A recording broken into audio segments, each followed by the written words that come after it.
wa nchi hii hauna uwezo wa kuzalisha nafasi za kazi ukilinganisha na 30,000 plus graduates who are coming out of these universities every year. So many people still believe it's not a good thing. It's not a good idea.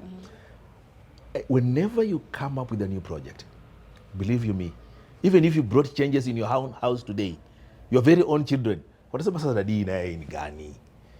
Like go home and you find your dad has changed the gate. Mlikuwa mnapita hapa, ameweka hapa. You'll oppose it.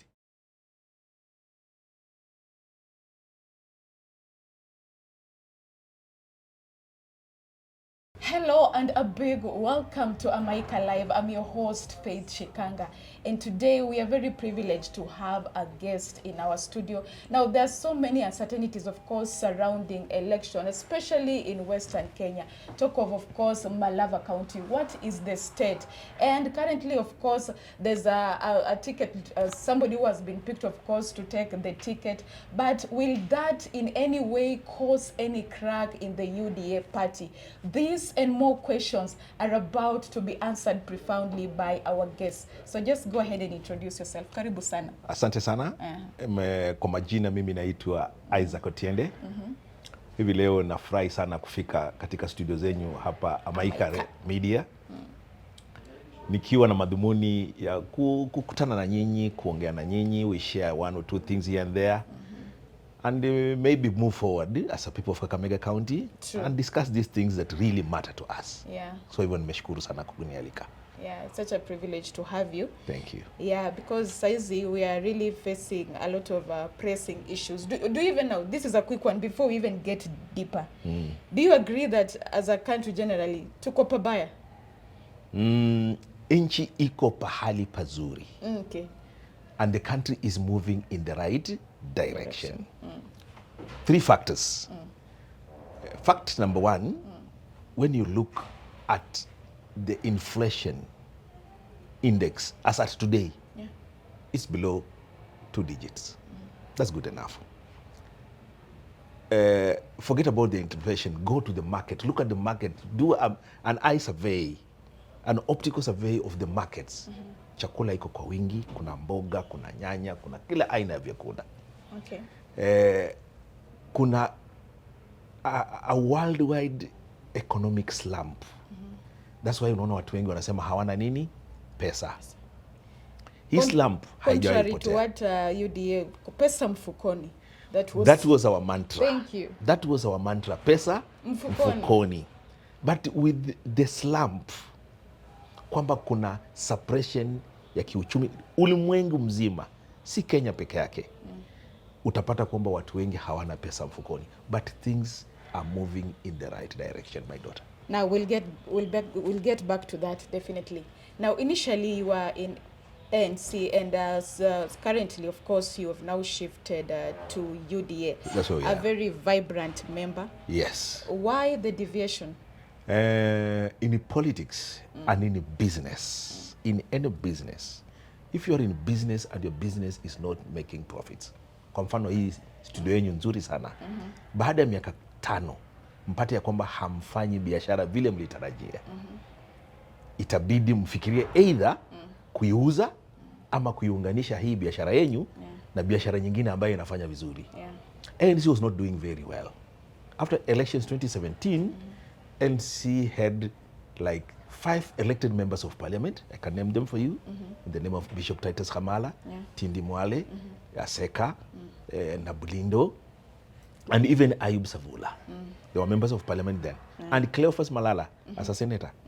And 23 elected MCAs across the Kakamega County. But in election 2022, ANC had only 2 elected members of parliament in the name of the late Malulu Njendi and the Honorable Ikana. How many MCs did we get? 14. So in business, we were undergoing what is called a point of diminishing returns. Under such circumstances, the party leader, Honorable Musalia Mudavadi, did the right thing. We looked at the next business that was doing well. It is called UDA. We joined, amalgamated ANC with UDA. I'm using these economic terms, but in the real sense, we simply were swallowed by UDA. We became part of UDA. We are now UDA. Is it because your ideology is aligned with the UDA? Exactly. In fact, the Pesa Mfukoni mantra is an ANC mantra. So ilikubaliana na wao. Okay. Yes. Now, this is a party that really, it was popular. Yes. Should I say it's still popular? That is up to you. Yes. Now, currently, it's let's move to Malava, the by-election. Yeah, the by-elections. So a candidate, of course, was picked. And I'm just wondering, should we say we have a bit of cracks within the UDA party? Because, yes, most of them did concede, but, fingers were pointed, kind of like a blame game. Yes. To the current, the former governor, Oparanya. Correct. What can you say about that? I'm looking at it this way, that UDA, as at now, is the only party that did verifiable nominations. It was digital. Ile kitu ambayo nyinyi vijana mnasema that is the way to go. Kwamba wapiga kura walikuja kwenye polling station, waka login kwa hizo tablets. Kwa login anatumia kidole chake, kisha inaleta jina yake, inaleta picha yake, inaleta majina ya wagombezi wa uchaguzi, kisha ana click yule anayependa, he's voted. Kisha anaenda. Now, to that extent, there was no paperwork. Chances of rigging that election is as good as zero. It's only those who voted, who came to vote, who voted. And it's only those who voted whose votes were counted. Okay. So as at now, I believe and trust that the best candidate won.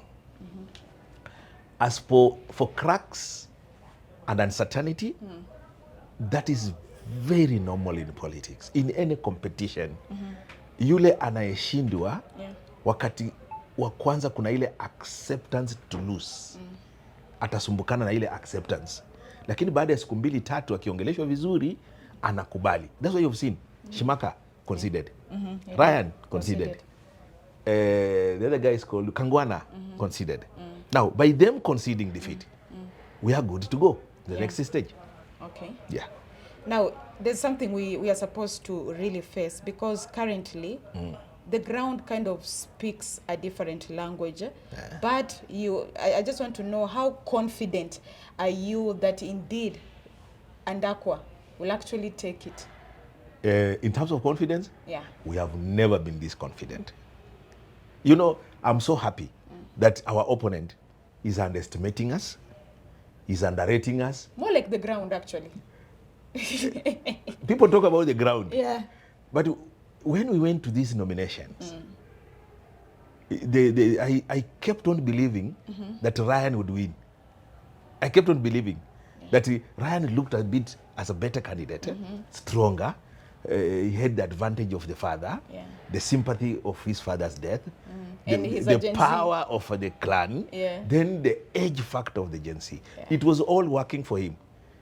Like as you said, things grounded, things me extremely different. Extremely different. Yeah. We shall beat this guy hands down on 27th. Yeah. Hands down. Okay. And Ndakwa shall, underline the word, shall be declared the winner. Well, it is a wait and see situation. Time now, will tell. Currently, I just want to know, UDA as a party in Western Kenya, do you think it's the most popular party? I would be lying if I said it's the most popular party. We are carrying the burden of the incumbency. Meaning, all the bad things that people perceive this government is doing, UDA carries that burden. Yeah, they're attached. So we are carrying the burden of the incumbency, and the president must, underline the word again, must make sure that the promises he did give to the people of Kenya during election time are fulfilled. Yeah. If he fulfills that election, those pledges, come election 2027, it will be a walk in the park. And I'm just glad that you have mentioned that this party is carrying a certain burden. So I just want to know, do you think as a party you've lost touch with the actual hustler word that you people actually used in the campaign? We have not. Why have we not? You're seeing there like hundreds and hundreds of empowerment, especially with the women. we are trying as much as we can to reach the mama mboga and the women. And as at now, we are focusing on the youth and the Gen Z through the Nyota program. These programs are telling you that we have not lost touch of some of the things we intended to do because we are already doing them. Hii kitu ya Nyota, so unasikia iko? World Bank. And the funding is good. That you are given 50,000 shillings as a grant. Nobody's telling you to pay it back. You take that money, start something up. If it picks up well, you go to the bank, look for a better loan and move on. What better bargain can we give to our young persons than that? But however, we cannot purely give credit to Nyota purely on the UDA, the party. Yeah. Why not? It's actually a World Bank thing. Now, being a World Bank thing, did the World Bank give it? You know, as for the World Bank, they have given us a loan. Yeah. They have given the Kenya Kwanza government loan to do that program. The Kenya Kwanza government has given our young people a grant. So who do you credit? The one who's given you the loan or the one who's given you the grant? A collaboration. Okay, thank you. Now, still on Nyota, I just want to know, do you think it might actually address the most thing that is actually plaguing most youth, which is unemployment? It will not, and it cannot. We are going through this process so many countries have gone through, especially developing countries. In the last 25 years, and let us credit Daniel Toroitich arap Moi, he put a lot of energy in improving the girl child education. Then credit the late Mwai Kibaki for making education accessible to as many young people as he could. Now, those people who accessed education then, your age group and all these people, hawa watu ni wengi sana, na uchumi wa nchi hii hauna uwezo wa kuzalisha nafasi za kazi ukilinganisha na 30,000 plus graduates who are coming out of these universities every year. Okay. This government must think outside the box. And by thinking outside the box, tutafute kazi majuu. Thinking outside the box, tulete grants easy. In fact, to me, 50,000 is too little. It will be 150,000, 200,000. So that, and accessibility per ward, it was 70 or how many per ward? 70 youth per ward. We make it 200 youth per ward, access a bigger number, and maybe reduce. Kuna watu karibu milioni 6 hapa Kenya hawana kazi. Okay. Nice. Now, let us address the education sector. Or mostly, okay, the health sector first, because currently, you know, it's like Gen Zs have really lost trust. For us, for Gen Zs to actually come up with the idea of now let's have our hospital, it is clear that SHA, most of the people really find it very inefficient. What's your take on that? The young people wako sawa kusema ya kwamba wanaweza anzisha hospitali zao wao wenyewe, wana feel dissatisfied ambazo zitatibu wagonjwa wao. Hizo ni ndoto nzuri, and all dreams are valid. But realizing some of the dreams we have at night is very difficult. Kuanzisha hospitali is one thing. Running a hospital is another thing. Making patients feel that this is the right place to go is another thing. So fikra zao ni nzuri, zinaweza kuwezekana. Lakini kwa sasa mimi nina shauku na tashwishi kubwa sana. Yes. Now, still on that, what strategies, you know, as a party, are you putting to kind of restore trust that is obviously each and every single day being lost with the voters who are wananchi sasa? Kuna mambo matatu ambaye yafaa tuyakumbuke. And this is the genesis of the problems that Ruto has. When President William Samoei Ruto took over office, he did build a lot of hope in the voters, which is both good and bad. by giving people hope, that's the essence of life. We always live hoping that tomorrow will be better than today. Now, wapiga kura wengi have been bombarded na hii narrative kutoka kwa matajiri. And I want you to take me sincerely that this country has got two sets of citizens. Wale matajiri na wale walalahoi. Hakuna watu wengine hapa katikati. There is no middle class. Our middle class tu ni walalahoi because wao ndio wana support walalahoi kabisa wa huko chini. Alafu kuna matajiri ambao ni matajiri wa kupindukia. Yeah. The rich did not believe Ruto would win because the rich supported Azimio behind Uhuru Kenyatta and the Mount Kenya mafia. They never believed this son of a nobody would become president. Yeah.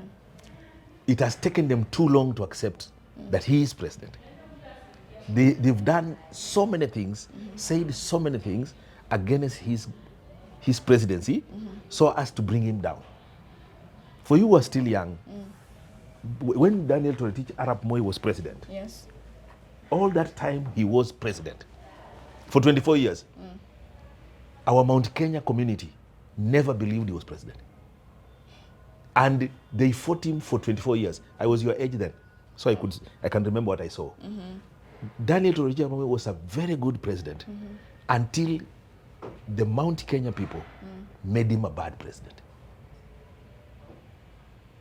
William Ruto is a very good president until the Mount Kenya people are again trying to make him a bad president. I'm not being tribal.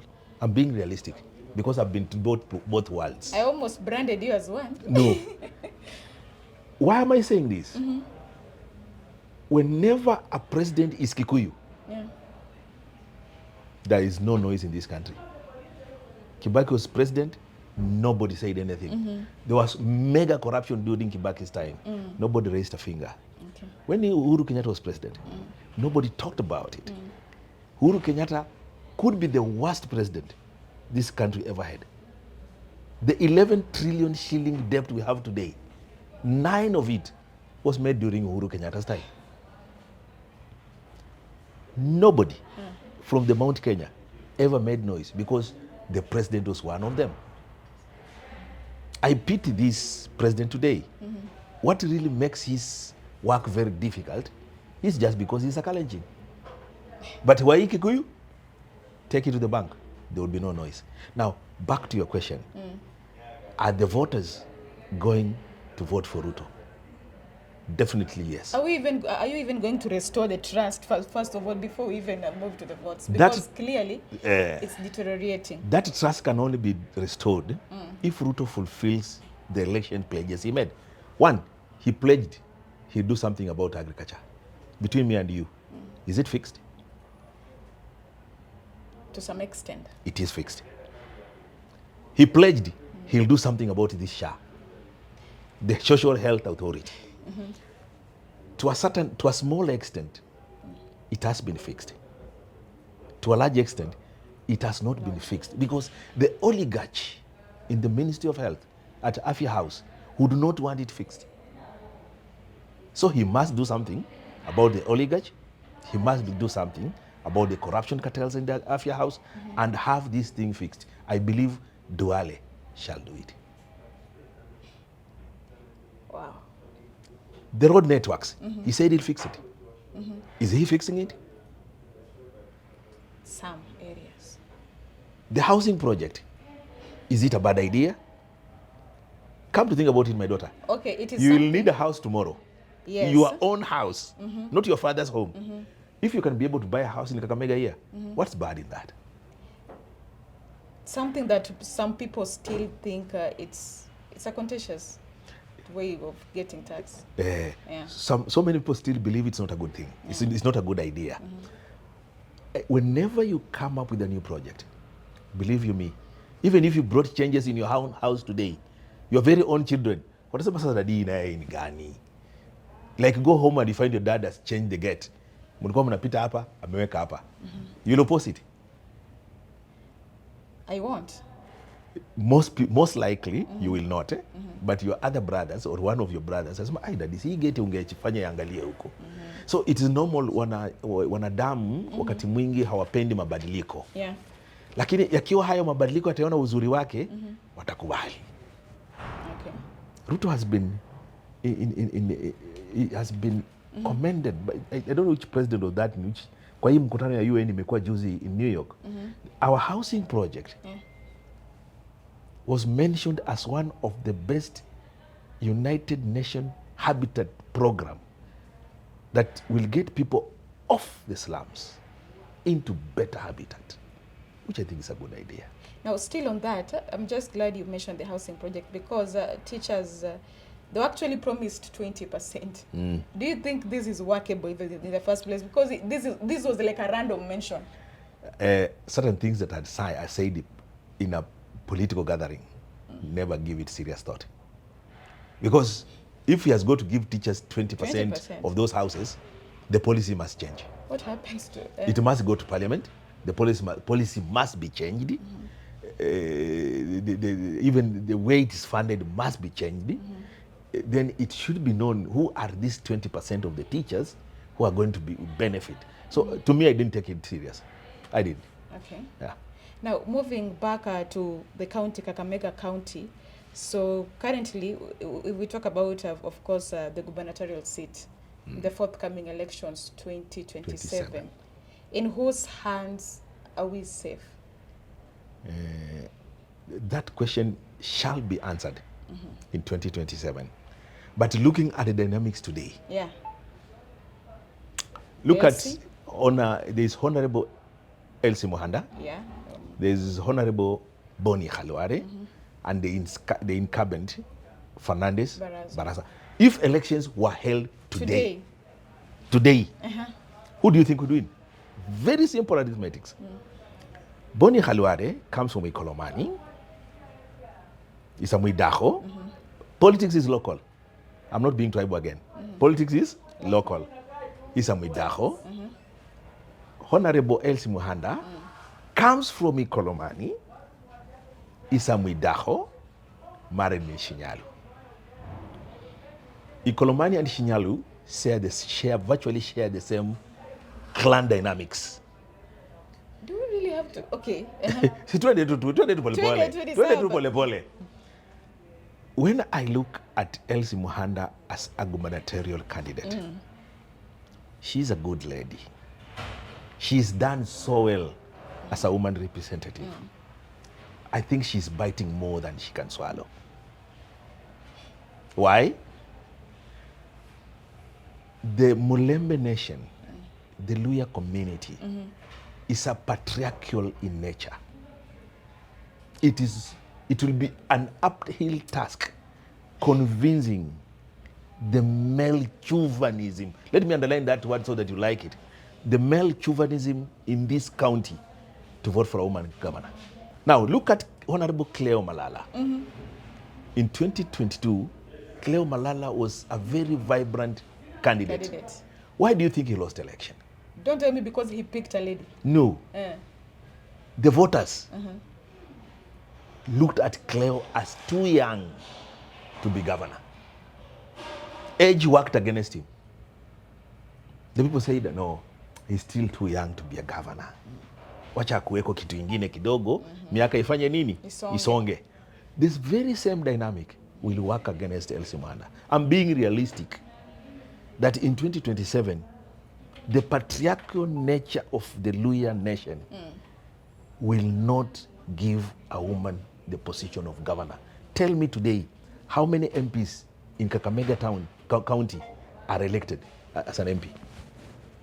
Of the 12 constituencies, do you have a woman MP? Thinking about it. 0. Of the elected MCAs, 60 wards, we have only 2 elected MCAs who are women. It tells you a very big story about the voting pattern.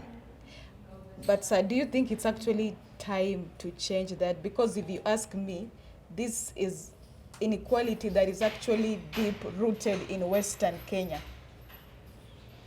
It will take time, my daughter. It is true we can have a woman governor. Not in this generation. Not in. Maybe in your generation. Not in this generation. 10, 15 years from today, maybe you will have a better chance of being the governor of Kakamega than Elsie Muhanda. The dynamics, the clan and tribal dynamics of the patriarchal nature of the society might not allow her.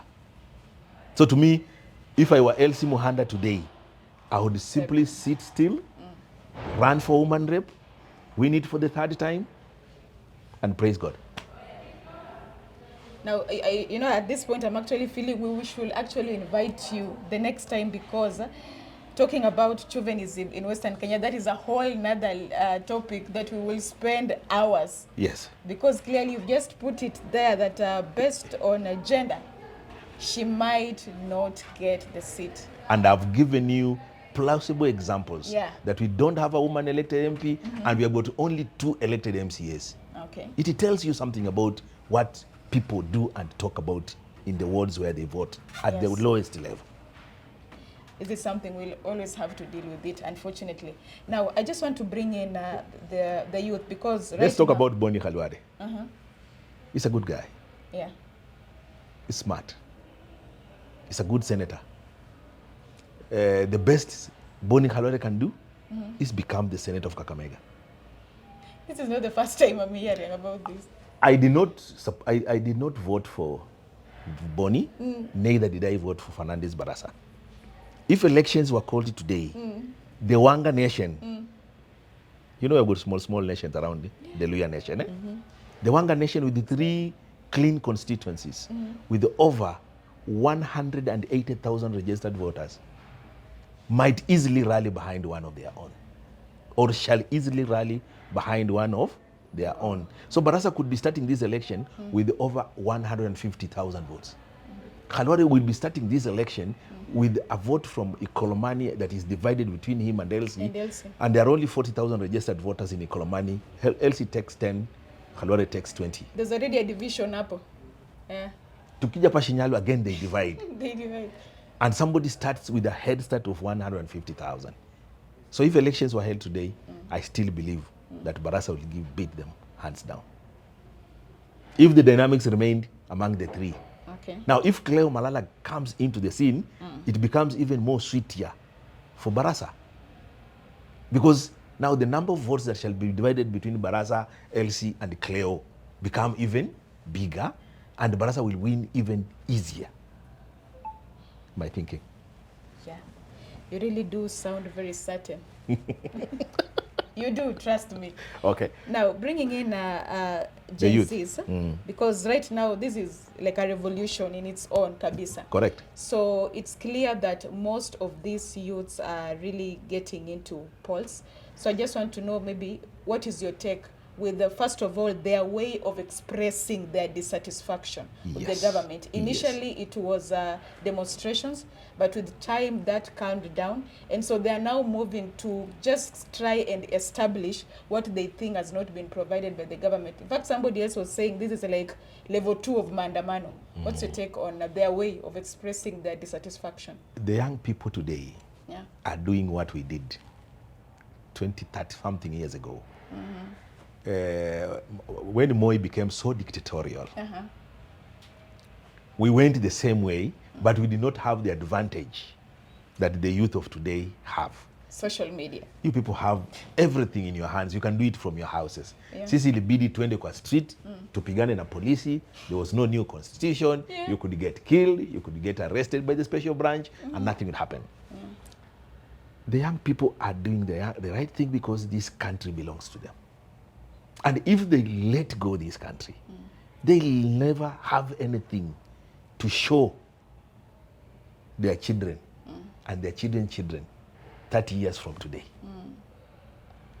Our generation, we are happy. We can show you the new constitution. We can show you the liberties that you enjoy today. We can show you everything that we did during our time is now bearing fruit today. We are ready now to get out and let you people do what you're supposed to be doing.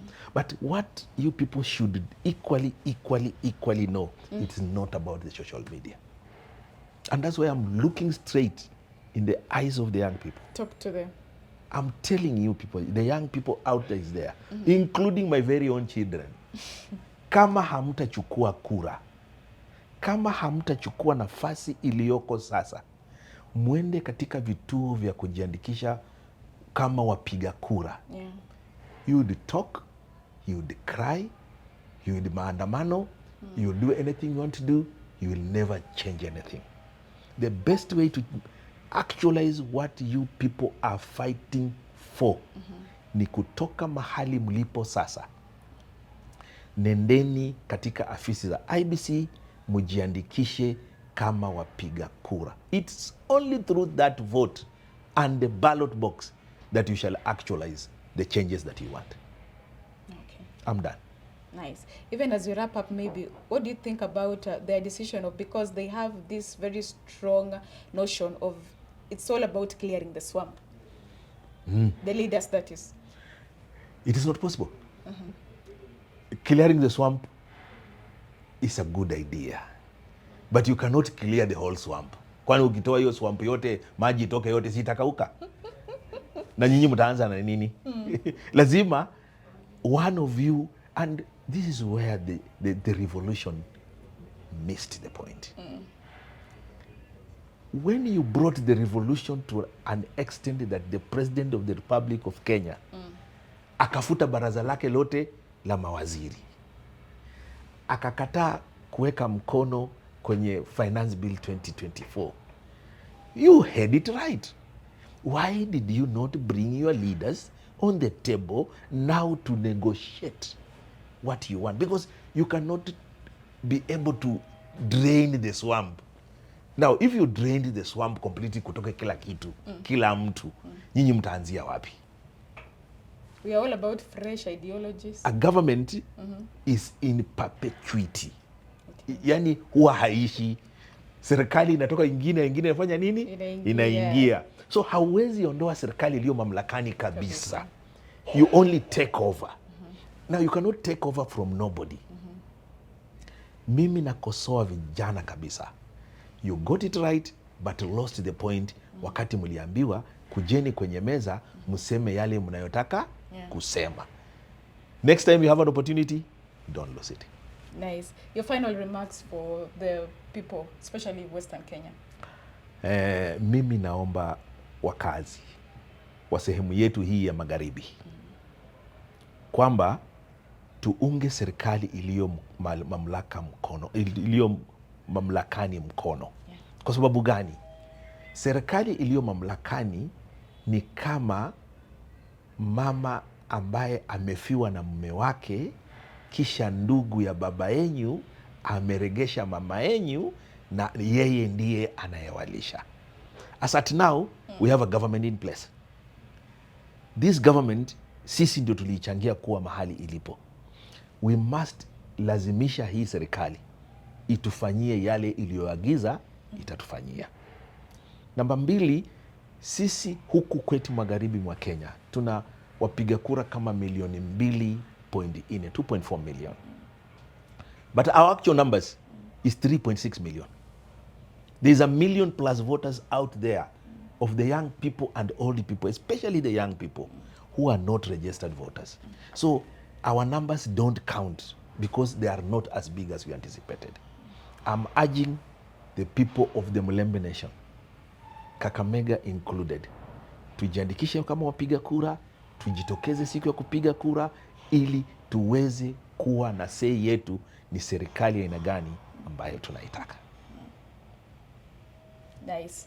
What better way to end the show? Thank you so much, sir, for granting our wish and just coming to our show. Tunashukuru sana. Asante. Yeah, and we welcome you over and over. And I have something pending about gender inequality. That's a whole another topic. We need for, another show to really exhaust that. Na in fact, kabla sijakwenda kabisa, nashukuru Amaika.